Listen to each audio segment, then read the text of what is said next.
Shalom warga kerajaan, senang sekali bisa berjumpa kembali dengan Anda di dalam program yang Anda tunggu-tunggu, yaitu program Kingdom Insight, His Gift for You.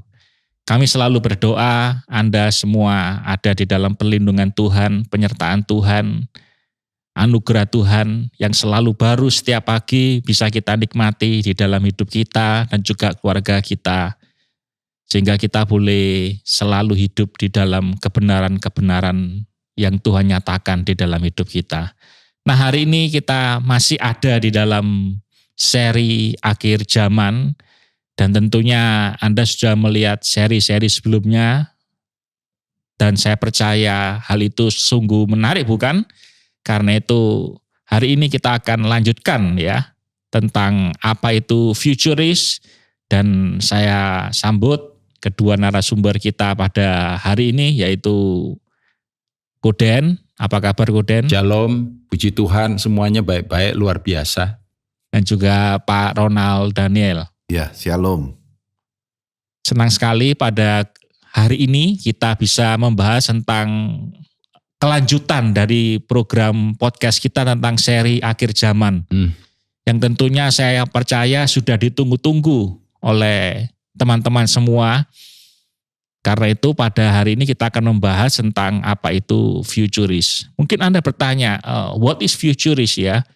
Mungkin ini menjadi sebuah kata yang asing bagi kita. Nah, karena itu pada episode sebelumnya kita sudah membahas ya bahwa untuk menafsirkan kitab Wahyu itu ada 4 perspektif ya, atau ada 4 cara menafsirkan kitab Wahyu. Yaitu preteris, historis, idealis, dan terakhir adalah futuris. Dan gereja kita, keluarga kita, Rock International Ministry menganut dan meyakini tentang futuris ya. Karena itu, apa itu futuris? Saya akan bertanya kepada Koden untuk kesempatan yang pertama ini. Saya akan menjawab, tapi nanti mungkin kalau Pak Ronald bisa memperkaya, ya. Itu saya modal awal, habis itu ada pengembangan ya. Oke. Anyway gini, sesuai dengan arti katanya future itu kan adalah melihat ke depan. Melihat ke depan. Ya, jadi betul. Kaum futuris adalah mereka yang meyakini bahwa penggenapan daripada seluruh nubuatan akhir zaman itu belum terjadi. Sedang sekarang ini memang sudah ada beberapa, tapi belum semuanya terjadi. Jadi fokus kita adalah nanti melihat ke depan. Ada beberapa hal yang ditulis di dalam kitab Wahyu, di dalam kitab Daniel, di dalam kitab-kitab yang membahas tentang akhir zaman itu yang baru nanti akan digenapi di depan. Di depan kita ya, betul. Akan terjadi di depan kita. Betul, seperti misalkan contoh rapture misalkan, kita belum mengalami, ya. Malah kan kita tahu dari minggu kemarin kan kita membahas bahwa bahkan ada yang meyakini rapture itu betul-betul totally opposite dengan yang kita yakini. Ya, ada yang berkata itu berbicara tentang justru orang-orang yang seperti disingkirkan sama Tuhan. Gitu. Nah, kita justru berpikirnya tidak begitu. Kita berpikirnya berkebalikannya, ya, bahwa yang diangkat itu adalah justru gereja Tuhan. Ya kan, lalu kemudian 2 kali 3,5 masa turun bersama-sama dengan Tuhan Yesus untuk mendirikan kerajaan 1000 tahun. Ya, jadi makanya selalu terkait nanti futurist juga dengan pre-millennium, ya, terkait gitu. Itu semuanya kita meyakini apa, nanti tengah-tengahnya itu semua punya ciri yang beda-beda gitu. Jadi ini berbicara tentang rapture belum terjadi, ya. Aniaya, apakah aniaya belum terjadi? Sekarang juga kita sudah mengalami aniaya, tapi aniaya yang seperti apa? Ya kan, masa kesusahan besar itu ya, masa kesusahan besar. Ya, nah makanya kemudian misalkan kaum futurist juga nantinya pasti meyakini yang namanya pre-tribulation, ya, pre-tribulation, millennial, ya, dan seterusnya dan seterusnya. Intinya adalah berbicara tentang apa yang akan nantinya kita alami di depan kita. Ya. Gitu. Jadi artinya kaum futuris ini meyakini bahwa yang di depan itu pasti akan terjadi, Koden, ya? Pasti akan terjadi. Pasti terjadi pada waktunya Tuhan. Pada waktunya Tuhan. Ya. Yang orang seringkali curious itu kan kapan gitu kan, gitu. Nah, Yesus bilang ya kalau terkait kedatangannya, even yang tahu kan cuman Bapa, gitu. Betul. Nggak ada pihak manapun yang tahu. Sekalipun kemudian dia pernah ngomong tentang hendaknya kamu aware gitu ya, dengan tanda-tanda. Ya, tapi itu juga tidak boleh kita jadikan sebuah patokan. Patokan. Lalu kemudian ketika kita bahayanya kan adalah ketika orang melihat, oh, tanda-tandanya kayaknya masih lama ini. Saya tak nyantai-nyantai dulu aja. Tiba-tiba dia datang. Mateng loh kan gitu. Ya toh, jadi kita nggak boleh begitu gitu loh. Intinya seperti itu. Nah, kalau kita membahas di seri yang lalu ya, kita tahu bahwa kaum futuris itu tergolong menjadi beberapa bagian ya. Betul, ada penggolongannya. Menjadi beberapa kelompok begitu ya, beberapa pandangan ya.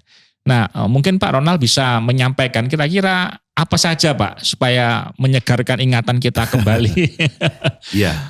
Kelompok futuris ini kan memang pada mulanya mereka cuma berpikir tentang akan ada penggenapan di akhir zaman gitu ya.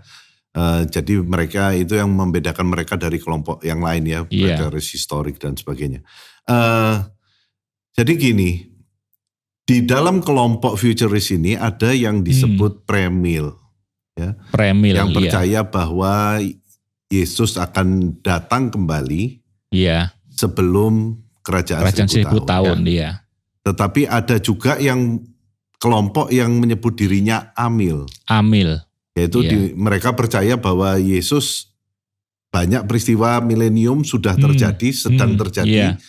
Dan sudah digenapi dalam kehidupan gereja. Dan Yesus akan datang itu adalah ya pada akhir zaman aja, tidak ada kerajaan 1000 tahun ya. Tidak ada satu kerajaan 1000 tahun yang spesifik terjadi di masa depan.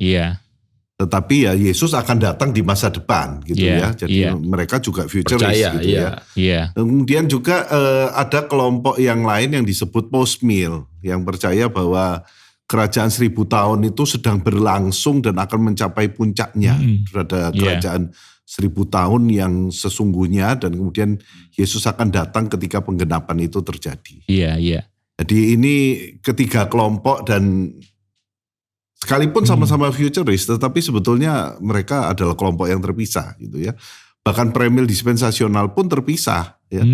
Premil itu terpisah, ada dispensasional, ada yang premil historik juga ya. Dan di dispensasional pun ada keterpisahan juga antara yang klasik dengan yang progresif. Gitu ya. Jadi ya di mana posisi kita adalah saya percaya seperti halnya juga Gereja Bethel Indonesia, Rock juga percaya bahwa kita ada di posisi futuris yang premil dispensasional klasik. Ya, jadi ada di posisi itu karena kita percaya Alkitab memang mengajarkan. Karena nanti kan juga ada yang pre-trip, mid-trip, post-trip. Itu juga itu kombinasinya itu di situ. Di dalam kalau orang premil dispensasional klasik pasti dia percaya pre-trip. Pre-trip, betul. Seperti tadi saya ngomong. Yang progresif cenderung sepakat dengan yang historik bahwa itu post-trip setelah masa kesesakan besar Jadi mereka lebih kelihatannya ada persetujuan dengan pandangan amil. Bahwa memang kita akan masuk dalam kesengsaraan, semua orang percaya akan masuk kesengsaraan besar. Dan nantinya baru setelah itu Yesus datang dalam satu kedatangan kedua kali dalam satu fase saja. Sedangkan kita premil dispensasional yang klasik ini percaya bahwa Yesus akan datang kedua kali dalam dua fase. Iya. Ya itu bedanya. Saya berharap teman-teman tidak bingung ya mendengar istilah. Gampang. Kalau bingung kasih nomor teleponnya Pak Ronald aja. Masalahnya memang ini kalau kita kuliah mata kuliah tersendiri ini. Sebetulnya sudah sempat kita singgung di dalam seri sebelumnya ya tentang apa istilah-istilah dalam eskatologi dan istilah-istilah di dalam pemahaman yang terjadi tentang akhir zaman itu. Jadi buat teman-teman yang belum melihat seri sebelumnya tentang istilah-istilah itu, bisa lihat yang dulu. Nah, saya sarankan untuk bisa melihat dulu. Banyak nanya. Lihat aja dulu. Iya, supaya nggak bingung. Tapi belum tentu saya juga bisa jawab semua Pak Daniel, jadi di-share aja. Tapi hari ini kita akan mendalami hal-hal itu ya, supaya teman-teman juga tidak bingung. Mungkin saya awali dulu dari pandangan kaum millennials ya, yang menyatakan bahwa tidak ada kerajaan 1000 tahun di muka bumi ini ya. Mungkin Pak Ronald bisa menjelaskan secara singkat, ya, padat dan jelas kira-kira seperti apa pandangan mereka ini. Iya. Sebetulnya orang amil itu memang dari katanya A dan milenium berarti kan tidak percaya, ada, seolah-olahnya tidak ada. Tapi bukan seperti itu pandangan mereka. Iya. Pandangan mereka itu sebenarnya kerajaan 1000 tahun itu sedang terjadi dan sudah terjadi, dan di saat ini orang-orang percaya itu sudah masuk surga dan ikut memerintah karena Kristus sudah menjadi raja di surga gitu atas gerejanya, dan kehidupan gereja hari-hari ini adalah satu wujud kerajaan Allah di muka bumi. Jadi menurut mereka itu bukan nggak ada, tetapi sudah tergenapi. Iya, sudah tergenapi, sudah berlangsung ya. Jadi mereka itu, saya tambahin sedikit, mereka itu melihat istilah 1000 tahun itu tidak literal 1000 tahun. Iya, betul. Jadi mereka melihat 1000 tahun itu dalam pengertian satu jangka waktu yang panjang. Itu.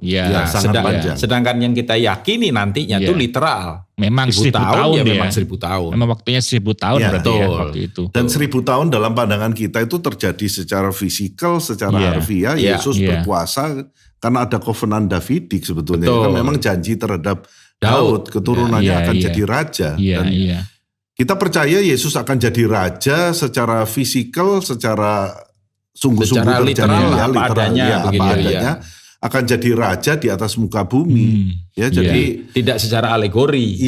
Dan memang dia benar-benar memerintah di atas muka bumi sebagai raja, semua tunduk kepada dia. Ada kerajaan yang betul-betul damai selama 1000 tahun. Nah, kalau kita ngomong soal kedamaian saat sekarang, makanya damainya gimana maaf saya nggak setuju sama orang amil gitu ya, karena itu saya mengatakan bahwa damainya gimana, wong gerejanya sendiri aja seringkali ada pertengkaran dalam gereja. Belum lagi COVID.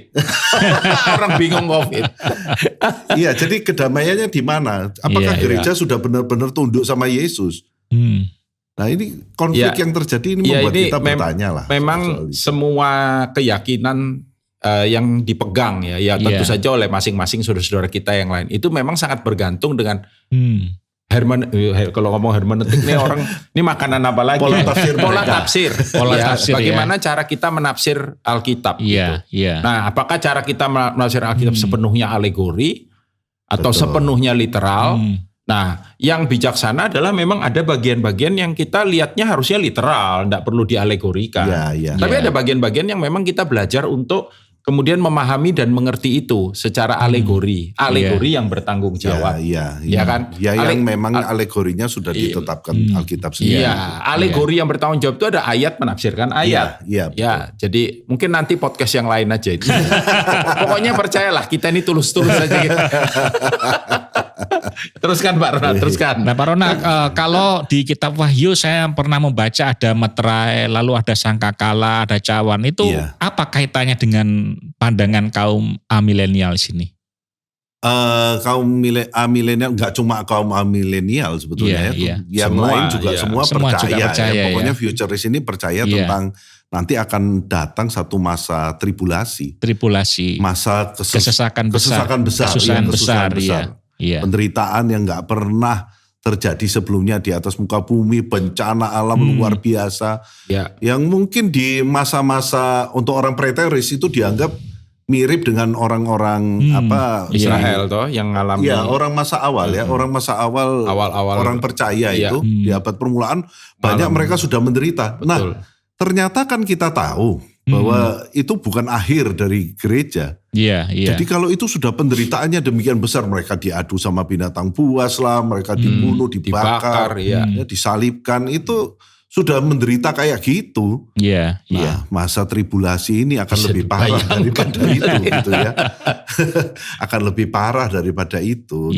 Itu sebabnya ya kita cukup mau aman lah ketika kita percaya enggak tentu bukan itu ya. Alasannya tentu karena memang kita percaya bagian-bagian Alkitab yang menyatakan hal itu. Kalau kita mendengar istilah millennials tadi ya, apakah memang betul bahwa orang-orang yang menganut paham ini itu melihat milenium itu sebagai satu periode waktu yang sama dengan masa penghukuman dan pemerintahan binatang itu terjadi, Pak Ronald? Sebetulnya mereka malah melihat bahwa ini adalah masa pemerintahan Kristus. Masa pemerintahan Kristus, tapi cuma ada atas gerejanya. Jadi semua ini serba berjalan beriringan. Jadi pemerintahan binatang itu juga sedang terjadi, tetapi pemerintahan Kristus juga sudah digenapi terjadi di dalam gereja, dalam kehidupan orang percaya. Dan Yesus kan bertahta di sorga saat ini, memerintah bersama dengan Bapa gitu, di sisi kanan Allah Bapa. Jadi pemerintahan binatang terjadi di atas muka bumi, di dalam kalangan orang yang tidak percaya di luar gereja, dan pemerintahan Kristus berjalan atas orang percaya dan terjadi di sorga. Dan dua-duanya terjadi secara bersamaan begitu ya, secara paralel begitu ya. Dan pada akhirnya nanti kerajaan Kristus akan menang, dinyatakan, dan itu di situ terjadi bagaimana akhir dunia ini. Akhir daripada segala sesuatunya. Akhir segala sesuatu ya. Kemudian kita akan masuk dalam kekekalan kerajaan sorga. Nah, lalu kemudian yang kedua, dari pandangan futuris ini ada kaum premil dispensasional, betul ya Pak Daniel ya? Kalau menurut Pak Daniel bagaimana tentang premil dispensasional? Tadi Pak Ronald sudah nyinggung sedikit ya di depannya. Premil dispensasional mempercayai gampangannya gini, sebelum terjadi masa aniaya tadi, gereja sudah diangkat. Gereja sudah diangkat ya, pada waktu sangkakala berbunyi, maka orang yang mati dalam Kristus lebih dahulu dibangkitkan. Lalu mereka yang masih hidup bersama-sama menyusul dia di awan-awan dibilang. Jadi kita literal aja kan apa yang ditulis itu, kita percaya bahwa itulah masa di mana yang tadi Pak Ronald juga udah ngomong, itu kedatangan Kristus yang pertama. Maksudnya kedatangan Kristus yang kedua, yang fase pertama. Fase pertama. Jadi pakai istilah fase ya. Kedatangan Kristus yang kedua, fase pertama. Yang kemudian kita akan bersama-sama dengan dia di awan-awan. Lalu apa yang terjadi di bumi? Nah, yang tadi Roy nanya tadi itu yang di depan itu yang antikris, iblis berkuasa, tribulasi itu terjadi di bumi. Sementara kita sudah diangkat gitu loh. Jadi kesusahan yang belum pernah ada, Alkitab memang literal menulis yang belum pernah ada, yang tidak pernah dialami siapapun sebelumnya. Nah, berarti yang dialami gereja mula-mula itu, tadi yang juga Pak Rol sudah nyinggung, itu ini jauh lebih gila kasarannya gitu. Ya saya kalau boleh mengerikan kalau begitu boleh milih, memang kita ya milihnya jangan ya kan. Tapi kalau ya kita nggak tahu lah ya kan, artinya ya kita minta biar Tuhan aja yang atur semuanya. Nah, kita percaya bahwa kita akan diangkat gitu. Kita enggak akan mengalami itu. Kenapa? Gampangannya misalkan gini ya, kita ini punya bapak yang sayang sama kita, bapak yang baik. Ada nggak sih bapak yang baik yang kemudian biarin anaknya itu dihabisi gitu? Betul. Mengalami kesusahan besar kan? Gitu loh. Makanya kadang-kadang memang pandangan teologi ini memang dilihat dari satu sudut pandang yang kita tuh harus melihat kepada nomor satu sebenarnya ya. Tuhan kita tuh kayak apa sih? Hatinya seperti apa? Kasihnya. Loh, anaknya aja diberikan supaya kita ini diselamatkan. Habis diselamatkan disiksa. Ini yang benar aja kan gitu. Tapi kalau kita ngalami pergumulan hidup, kita dilatih untuk kita jadi Kristen tangguh, Kristen kuat, beriman. Itu hal yang berbeda. Itu dididik. Itu dididik. Tapi kalau kemudian kita diselamatkan untuk disiksa musuh kita, loh kok kayaknya nggak begitu ya, gitu. Jadi itu juga yang membuat kita yakin bahwa kita akan diangkat dan kita akan ada di awan-awan. Perkara ada orang juga yang nanyanya terlalu jauh. Terus di awan-awan tuh ngapain ya? 7 tahun itu ngapain 2-3 kali? Ya kalau kita jawabnya simpel aja, itu memang bukan urusanmu gitu. Kira-kira sudah dikasih enak masih protes. Gitu loh intinya kan. Tapi ini keyakinan lah ya kita. Nah, lalu kemudian setelah itu di akhir dari 2-3 kali setengah masa itu kita akan turun bersama. Nah, itu kedatangan fase kedua. Kristus dengan gerejanya. Untuk memerintah kerajaan 1000 tahun. Ya, makanya premill dispensational itu melihatnya itu selalu terkait pre-trib lalu kemudian premill. Premill ya, pre-trib dan premill ya. Iya, jadi betul. Pengangkatan terjadi sebelum tribulasi. Benar. Dan kemudian Yesus datang sebelum kerajaan 1000 tahun itu. Betul, makanya disebut pre kan di depan. Datang dulu Tuhan Yesus terus dia mendirikan kerajaan 1000 tahun literal seperti yang tadi Pak Ronald bilang. Bahkan ditulis dalam Alkitab bangsa-bangsa yang setiap hari raya Pondok Daun ya. Kalau mereka tidak datang maka akan terjadi tidak turun hujan. Itu ditulis loh. Ya kan? Gitu loh. Itu. Nah di awal tadi Pak Ronald sempat menyebutkan ya bahwa orang dengan pandangan kaum premil dispensasional ini juga ada yang klasik dan juga ada yang progresif ini. Bisa nggak Pak Ronald kira-kira menjelaskan secara detail begitu ya? Apa bedanya antara dispensasional klasik dan dispensasional progresif ini? Dispensasional klasik itu ya seperti tadi yang dijelaskan Pak Daniel Yanuar ya. Jadi premil dispensasional yang klasik selalu percaya bahwa kita akan diangkat sebelum masa kesengsaraan besar. Ya, kemudian bagaimana Yesus akan datang dalam 2 fase dan sebagainya. Dan itu memang kekuatan dari premil dispensasional bahwa semua ditafsirkan secara harfiah, secara literal. Sedangkan yang lain kan cenderung agak mencampurnya dengan alegoris gitu ya. Sedangkan ini lebih konsisten dalam hal menafsirkan hal-hal yang akan terjadi di kemudian hari sesuai dengan apa yang ditulis dalam kitab Wahyu. Gitu ya. Sedangkan mereka yang premil dispensasional progresif itu cenderung akhirnya mulai sedikit ada kemiripan dengan premil yang historik. Historik ya. Di mana mereka ini punya pandangan bahwa ya memang dalam sejarah segala sesuatu sudah terjadi. Jadi agak mirip dengan Amil. Setuju dengan Amil, juga percaya bahwa kedatangan Yesus itu post-trib gitu ya.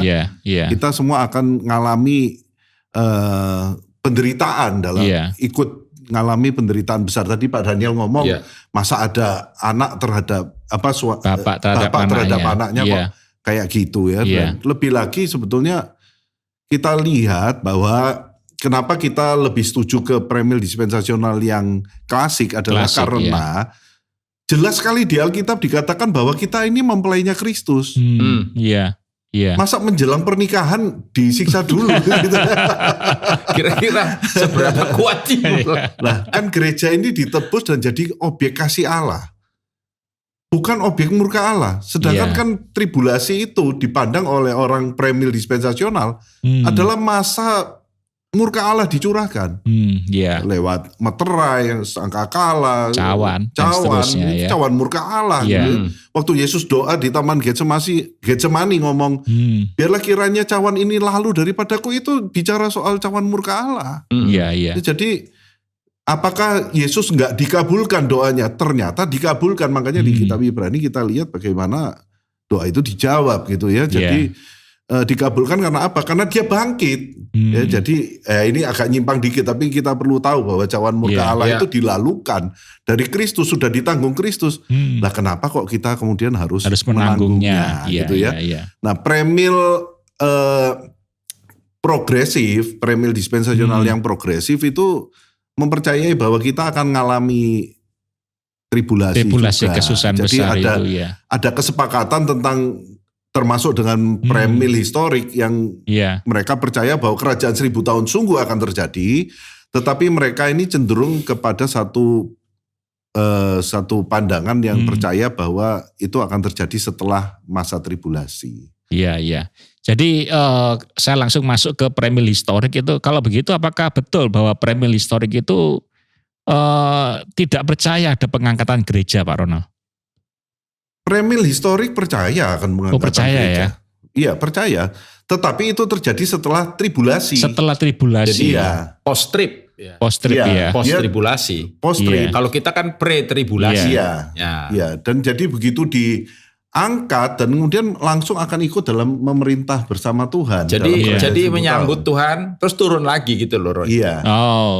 Kalau kita kan nggak angkat, masih ada di masa tribulasi dilalui. Iya. Itu cukup banyak teolog yang percaya bahwa kita ada di Firdaus menikmati kesenangan, bersama Kristus. Ya. Ada orang yang berpikir tentang premil historik itu, apakah nanti kira-kira pada waktu masa tribulasi itu Tuhan tetap melindungi anak-anaknya, Pak Ronald? Ya itu pandangan yang lain lagi ya, yang percaya bahwa kita akan masuk dalam masa tribulasi ya. Ada yang percaya Mitrip punya pandangan bahwa kita akan diangkat di tengah-tengah karena 3,5 tahun yang pertama itu adalah masa murkanya iblis gitu ya. Kemudian setelah masa murka iblis kita diangkat, baru murka Allah dinyatakan. Sedangkan yang lain ya ini murka Allah tapi kita dilindungi karena kita bukan objek murkanya. Jadi ya tapi gimana caranya ngelindungi ya juga. Itu seluruh dunia kan. Memang ya itu kan? Murka Allah gitu ya. Dan contoh seperti yang tidak mengenakan tanda, tidak boleh berdagang, berjual beli dan lain sebagainya. Itu kan waduh susah sekali. Pasti terkena semua dampaknya ya. Iya. Kan sulit dibayangkan ketika dunia ini dalam kelaparan besar ya, Great Famine gitu ya. Kemudian kita ini tetap dapat suplai makanan. Bukan mengecilkan kekuasaan Tuhan. Tetapi kan kira-kira kita akan diserbu orang lain ketika itu terjadi kan. Mungkin kita bisa dirampok. Kita punya. Memang ada alegori-alegori yang, karena kalau alegori ini memang kelemahannya alegori adalah kadang-kadang itu bisa rada liar gitu. Penafsir aplikasinya.